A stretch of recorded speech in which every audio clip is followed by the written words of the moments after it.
Number 97, Michael O'Graball by Alan Castree. There are some men about whom one might say they would sell their own grandmother if the price was right. Michael O'Graball was such a man, but considered that opinion himself unjust.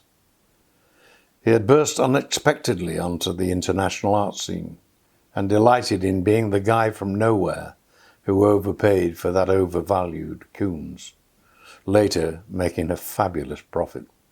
More profits followed, and with herd instinct people began to follow him. A twitch from his anteater-like nose was enough to send a murmur around any auction room or gallery.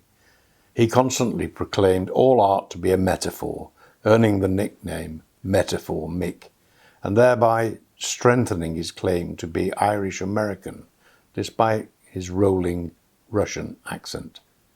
His age was impossible to assess. His greying hair had assumed the red of a Turner sunset. The wrinkled skin around his eyes had transformed itself into the smoothness of an Elgin marble. Small in stature and undemonstrative, he was invariably dapper in a suit and tie, as his icy blue eyes scrutinized whatever took his interest. He described home as being on a plane to wherever the action is. He exuded charm, feigning naivety and claiming to be a sheep in wolf's clothing, although most who knew him thought the opposite. All art needed a value, and Michael O'Graball could gauge that value. He stressed two things. Firstly, that there was a lot of money floating around the world looking for somewhere to land, and secondly, that he knew where the best parachute landings were. He rarely purchased actual compositions now. He bought promises of future creations by leading artists, often selling those promises before fulfillment. Whenever asked what he did with his wealth, he would sigh and admit that he tried to buy back his grandmother. Number 98, Mr. Duggie Tover by Linda Penter. Mr. Duggie Tover, a rotund man of ample proportion, with ruddy cheeks and a ready smile, was a familiar sight in the village of somewhere in the wold. Not needing to run the gauntlet, as a weird virus had incarcerated most of the village folk, he would leave his run-down cottage with its outdoor facility and advance down the road on his mission. Packed lunch in one hand and a brim-filled night-time bucket in the other. His trousers, held up with an old-school tie, and his well-worn jacket were barely able to contain his protruding belly. He opened the gate to his little piece of heaven, his allotment, his means of escape from marital ruction and COVID-19's constraint. He placed the bucket carefully down to avoid spillage, assured that the content would expedite and improve the quality of his produce, priding himself for keeping away an invasion of potato blight, clubroot, and frog-eyed leaf spot. Duggie's digging, weeding, hoeing, and sowing produced much more than he and Mrs. Tover needed, so once a week he would drop off some prize-worthy fruit and vegetables on gratis from his trusty trug to his lockdown neighbours, who no doubt were unaware of the dubious component of Mr. Tover's cultivation as they tucked into their rhubarb and apple compote. After gathering an abundance of his organic crop, ready for the neighbour's much-awaited delivery, he mopped his brow and plonked himself down on a faded old deck chair and sighed with relief and contentment, then devoured his corned beef and radish sandwiches and a slice of Mrs. T's carrot cake and a flask of strong tea. Then, with wheelbarrow piled high, he trudged back to lockdown in the hope he was doing his bit in the current crisis. Number 99, Toper by Fraser Massey. In fraught times such as these, when social discourse is not as we might otherwise consider right and proper, You may find yourself drawn into engagements known as virtual conference calling, carried out by some kind of Skype, Zoom, or whatsoever you call it operation. Beware.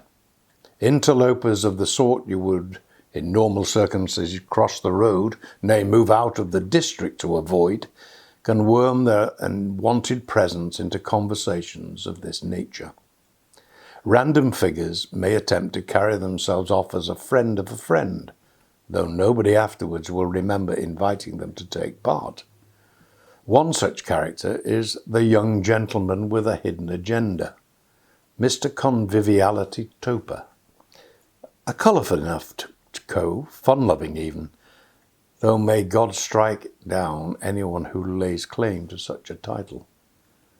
Tover will hijack your gathering, wanting it held simultaneously with government coronavirus briefings. He'll then propose a drinking game.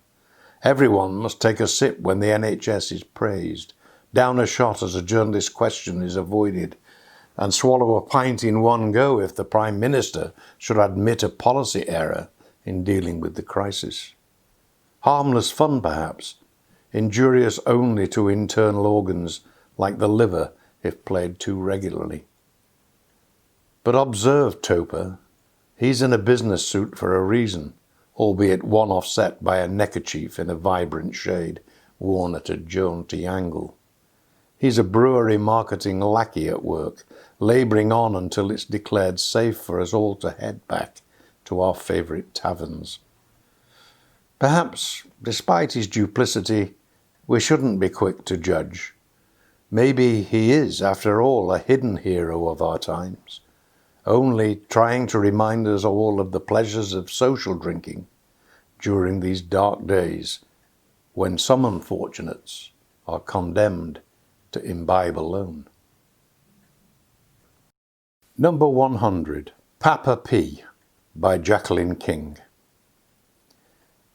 His gleaming, whitened teeth, the rim of his Calvin Klein's just visible above his skinny jeans. Yes, this is the new trendy pensioner. Papa P, 70 years and retired, should be seeing out his retirement, tending an allotment patch and watching Homes Under the Hammer. But he is the new generation of pensioners who refuse to be eliminated from society and left to sit and fester on the sofa. His dog is the new breed of cockapoo. His diet, yes, vegan. His selection of vegan cookbooks and his podcasts on his new smartphone that only his grandchildren can operate for him. Weekends is an opportunity to wear his lycra and get out on the roads on his bike, barely making it past 5 miles per hour, but hey, he's getting there. Signed up for the local 5K run, and his newly comb-over gone and replaced with the spray-on follicles that cost the earth. Thank God for finally salary pension. His new tipple is wine and pink gin. Gone are the pale ale and scotch we so associate with pensioners. He drives his new MX-5. No furry dice, just the awful smelling air freshener given by the local car cleaners. Remembering to Instagram his vegan meal he will cook later, and also check the updates on his Facebook page. Still has the passion to get on his ride-on lawnmower and do his garden. Some retirement hobbies may never completely go. Yes, this is the new breed of pensioner. Did I hear Papa P say YOLO and recite the words to the new Stormzy single? Probably. Oh well, let him get back to arranging his next adventure to Snowdon, climbing with his cockapoo Dave. Yes, no Rover or Rex these days. 101. Jemima Jones by Gill King. At last, breathed Jemima Jones happily as she set about her task. I've found my vocation. At the age of 44, it felt as if she'd been searching vainly for her purpose in life for a very long time. She'd had her eureka moment while watching the local news. This had sent her rushing into the loft, where she retrieved the trusty sewing machine given to her by her Aunt Mavis on her 21st birthday. Rummaging through a pile of old patterns, she found one for a loose-fitting shift dress with a tie belt, and having triumphantly snatched a duvet cover from the spare bed, she was ready to begin. As Jemima began to sew, she had to keep tossing her unruly red curls out of her eyes. Cruel taunts of Ginger and Carrot Top had pursued her throughout her early years, but she preferred to think of her hair as autumn, reminiscent as it was of falling leaves. Once finished, Jemima stood up and surveyed her handiwork, while smoothing down her clothes. She was wearing a long tunic the colour of unfurling leaves, dotted with sky-blue glass stones, over a pair of almost long enough brown corduroy trousers. At over 6 feet tall, it was hard to find anything to fit perfectly. On her size 10 feet, oh, how she wished that they were more delicate, she wore a pair of men's beige canvas deck shoes. The overall effect reminded her of a tree on a summer's day. Her disposition, however, was always summary, being a natural optimist who exuded in patience and kindness. "Hurrah!" shouted Jemima, exultantly waving the finished article aloft. "I've done it. Scrubs for the NHS." Number 102, Miss Molly Pinch by Sarah Warnock. Social distancing was a bitter pill to swallow for Miss Molly Pinch. Her life revolved around social gatherings of every description, and this sudden and rather frightening halt to carefully chosen dinner parties, ladies-only Pilates and yoga sessions, choir practice, and fascinating Japanese classes had tossed an enormous and unwelcome spanner in the works.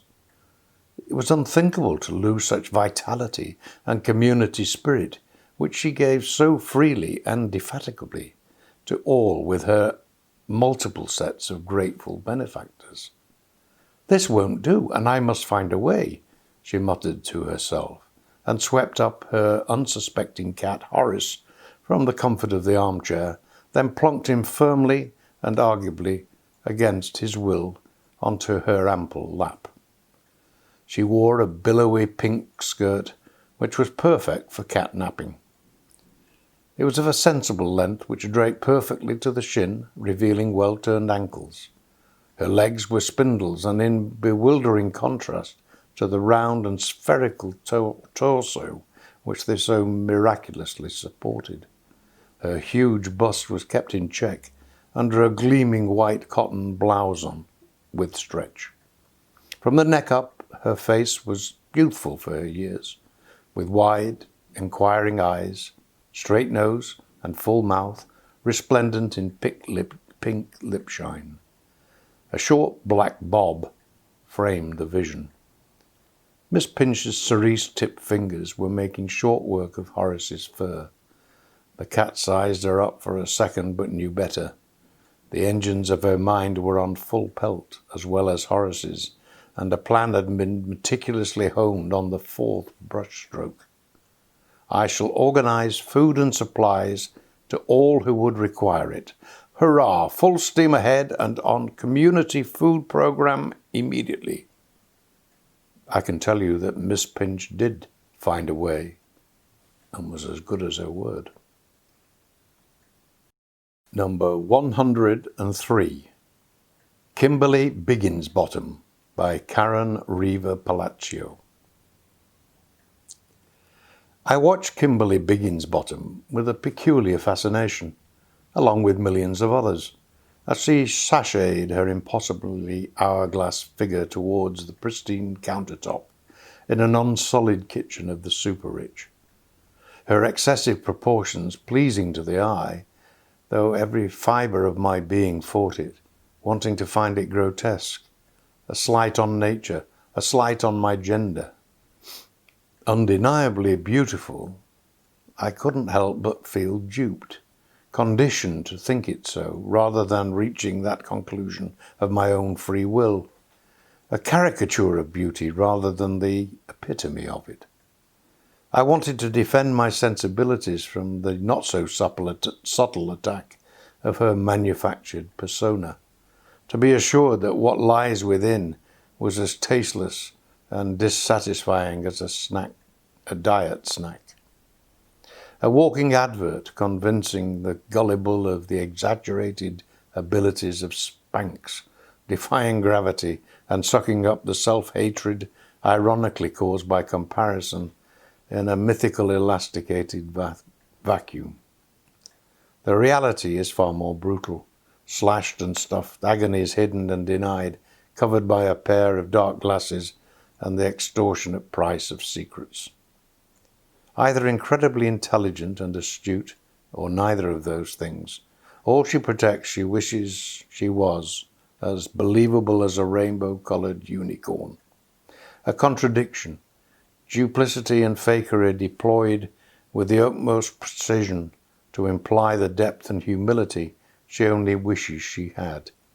Victor or victim, neither a real person in my life or in her own. Number 104, Daniel Dabbler by Natasha Ann Kelleher. Daniel Dabbler is a 50-year-old writer-teacher and divorced father of 2.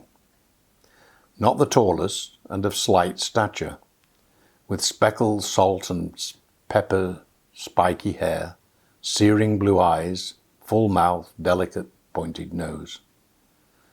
Despite walking round with his shoulders heavy with the woes of his life, which had made his head jut forward, yet he still appeared attractive with his intelligence and wit. Currently living with his companion in an open convenience ship, as commitment no longer his forte. On his wedding, he didn't think it was going to work, and predictably it didn't, but strung out over 15 long years. A pity we are not our own sleuth during folly of youth. Hindsight does not compare with foresight. Although busy during lockdown, he volunteered to work on reception in his building for mail deliveries and to meet female residents. Despite his obedience to duty, his rebellious shadow side revealed a master player. So despite homeschooling, cooking, shopping, cleaning, and Zoom tech teaching, and curiously still at the beck and call of his ex-wife, as well as his grandiose partner, he relished counteracting his domestic entrampment without guilt to flirt. No matter the looks, creed, age, height, weight, they were all a pull to excite his craving for attention. A gifted charmer, ladies were showered with compliments. For instance, "How much I melt when you are around." Numbers then exchanged to arrange clandestine trysts. Mr. Dabbler's behaviour never detracted from his responsibilities, being a very committed, non-committal man, afraid to succumb to true love, of which he had encountered, even overwhelmed by, yet he chickened out to be the saviour to those that expected unbounded loyalty for little in return. Sad he didn't see that he was always in the lockdown of his own martyred life. Number 105, Cake Heaven by Barbara Trigg. In the village of Little Scheming sits Cake Heaven, owned by 2 sisters, its bay window a plethora of cream, chocolate and marzipan temptations. Behind the counter awaits Henrietta, Henny to all, 4'6" of bird-like fluttering, serving deliciousness in a fancy box. But urgently need a crusty loaf, celebration cake, parcel delivered, letter posted, library book renewed, then rely on her sister Violet. This ample womanliness will deliver, squeezed unbelievably into her rust-dappled Minnie of indeterminate years, as indeed are the sisters. Daisies dance and lupins tremble as she approaches your cottage door in response to your cry, for Violet is as different from her sister as day is from night, the moon from the sun. Imagine a lovable, bustling hippopotamus encased in 6 feet of humanity and kindness.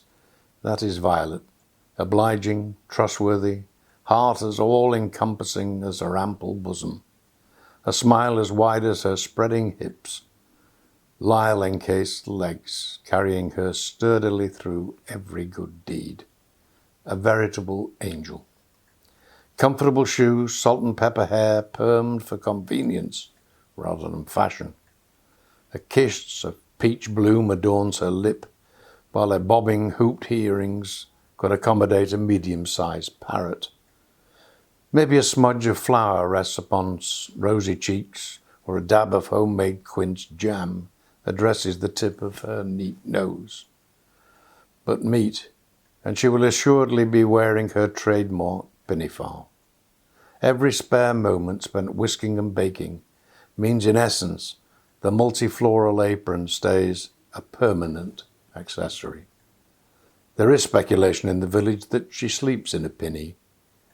This pandemic has brought out the Florence Nightingale, Elizabeth Fry, and a touch of Boudica in her. No usual hugs, nor kiss on the cheek. Later, this angel is collecting her reward now in the satisfaction of a job appreciated. Number 106, The Dickensian by Alan Ford.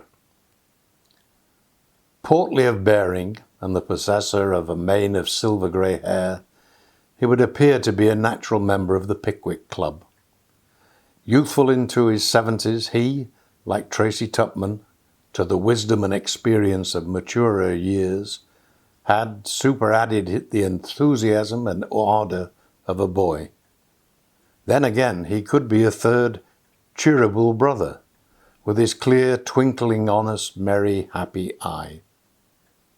A gentleman in social rank he was not, but in every other way he was the gentleman. Vrai and parfait, too. Recalcitrant pupils in his classroom might have demurred, and opponents on the rugby field would have doubted, but they too, in the passage of time, would concur. His clandestine generosity knew no limits. Only after his death did the world discover its vastness. A room, a hall, or even a street could be lit up by his bonhomie. Hailed at 100 yards, he would beam and respond with delight, and always on first-name terms. Although he could express vehement disapproval of injustice, friendship was his forte. Once you had his, it was yours for life. The flowers he presented to the ladies he claimed had been stolen from the local park. Anecdotes abound, but 2 will suffice. There was a never-to-be-forgotten sight of his ancient Austin Cambridge, parked illegally on the quayside at Tossa del Mar, while he, bronzed by the Spanish sun, welcomed all as if to his local beach. In his retirement, with his labouring gait and burly physique, he entered his first marathon in rugby boots, came last, and proceeded to run several London marathons equally slowly, all for charity. Falstaff, Peter Pan, Father Christmas, perhaps, but inimitable, magnanimous, and with his immense heart, he was truly Dickensian. Number 107, Miss Charity Bravender by Lila Wilcox. Miss Charity Bravender gets home in her usual state, short of breath and head bursting with a mosaic of thoughts. It's 7 in the morning and she should have been home 2 hours earlier, but she's getting used to putting in extra time after what's already the graveyard shift, with all the government flights repatriating stranded travellers. She looks at her hands. The smell of hydroalcoholic gel never leaves nowadays. When she was a wee lassie, she used to contemplate her palm lines like they were the wake of some seafaring vessel or the trails of long-haul planes. Maybe that's why she wanted to work in airports. Now the lines seem to her like they're too creasy, too deep, too old somehow. She shrugs the thoughts off and makes for the bathroom.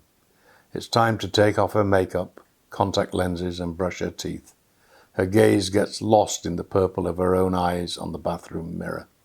Her hair roots are starting to show, and she notices a new wrinkle on her otherwise smooth forehead. She has pale skin with freckles she used to be uncomfortable with. Miss Bravenda is a short, energetic figure who always manages to build back the stamina the previous day burned out of her.